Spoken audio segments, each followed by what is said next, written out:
Donc on mène des travaux sur l'assurance chômage. Et dans le cadre de ces travaux, une des choses qu'on essaye de faire, c'est un peu de montrer à différents moments comment est-ce que les débats sont, à notre avis, mal posés.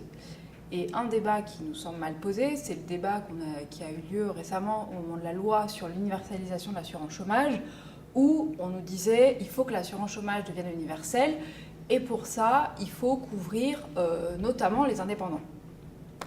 Et ce qu'on ne nous disait pas, c'est qu'en fait, parmi les chômeurs, le nombre de ceux qui sont indemnisés, c'est-à-dire qui ont une couverture chômage, est faible, puisqu'on est à peu près à la moitié des chômeurs qui ont une couverture chômage, et surtout est en baisse. Alors simplement, personne ne le sait. Alors, pourquoi personne ne le sait? Parce que ça ne figure pas dans la presse, parce que ça ne figure pas dans les publications officielles, pour une raison assez simple. C'est qu'on a changé la définition de ce que le ministère du Travail, la DARES, le Pôle emploi et l'UNEDIC appellent le taux de couverture. C'est qu'au lieu de s'intéresser au nombre de personnes indemnisées, ils se sont dit qu'on allait s'intéresser au nombre de personnes indemnisables. Alors ça a l'air de rien, mais ça change totalement les courbes. Concrètement, ça donne lieu à des publications dans lesquelles Pôle emploi, par exemple, explique qu'il y a 70% des chômeurs qui sont indemnisables et que parmi ces chômeurs indemnisables, il y en a 75% qui sont indemnisés.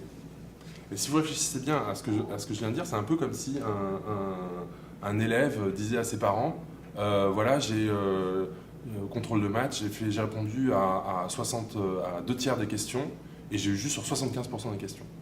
Mais si vous faites le calcul, ça veut dire qu'en gros, il a eu 10 sur 20.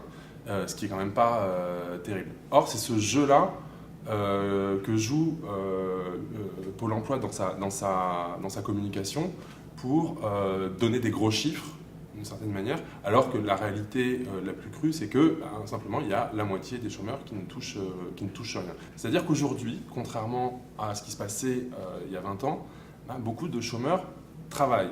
L'UNEDIC continue de les inscrire, ils restent inscrits sur les listes des chômeurs, mais ils touchent 0. Et donc, du coup, on a une proportion énorme de chômeurs qui sont indemnisables, mais pas indemnisés. Voilà, peut-être pour préciser, ces chômeurs qui travaillent, ce sont des chômeurs qui travaillent souvent soit à temps partiel, soit sur des contrats de courte durée, mais qui souhaiteraient éventuellement travailler davantage, ou en tout cas qui cherchent d'autres contrats de ce type. Et du coup, c'est ça qui explique aussi qu'ils restent inscrits, qu'ils restent chômeurs. Ça pose un problème politique fort, c'est-à-dire que notamment non seulement le public n'est pas au fait de ce qui se joue, les responsables politiques peut-être pas non plus, mais même les négociateurs de l'assurance chômage, au fond, n'ont pas accès à une vision, disons, complète, complexe, des différentes manières de voir l'indemnisation du chômage. Le débat, il a beaucoup porté sur le contrôle de la recherche d'emploi. Et l'image qui est derrière, c'est le chômeur qui est totalement au chômage, qui reste chez lui et qui regarde la télé en attendant, je sais pas, en attendant quoi, alors qu'en fait, ça correspond pas. Partir aux Bahamas.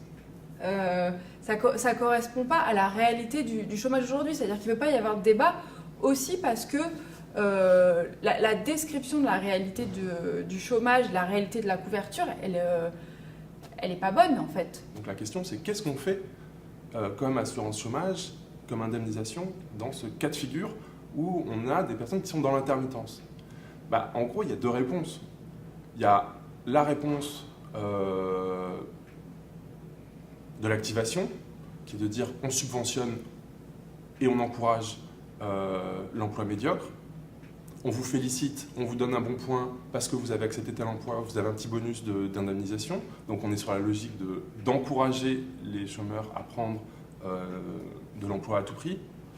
Soit on reste malgré tout sur la logique qui est fondatrice de l'assurance chômage pour les salariés, c'est-à-dire une assurance chômage qui indemnise le chômage et qui permet aux salariés d'éviter le dumping social, qui permet d'éviter de prendre n'importe quoi à n'importe quel prix, qui est le fondement même de la défense de l'assurance chômage par les salariés et leurs organisations. C'est à la fois pour protéger les chômeurs, indemniser les chômeurs, mais c'est aussi pour protéger l'ensemble des salariés d'une concurrence de tous contre tous, en disant si vous êtes au chômage, ne proposez pas n'importe quel prix, n'importe quelle condition, etc. Restez dans l'indemnisation du chômage et on protège comme ça l'ensemble des salariés, y compris ceux qui ne sont pas au chômage. Donc c'est ça l'enjeu, c'est laquelle de ces deux voies est prise. Aujourd'hui, l'activité réduite, les dispositifs d'activité réduite vont plutôt dans le sens de l'activation, alors qu'on a un autre modèle, celui des intermittents, qui va plutôt dans l'autre sens, en disant qu'il faut vraiment indemniser chaque jour chômé.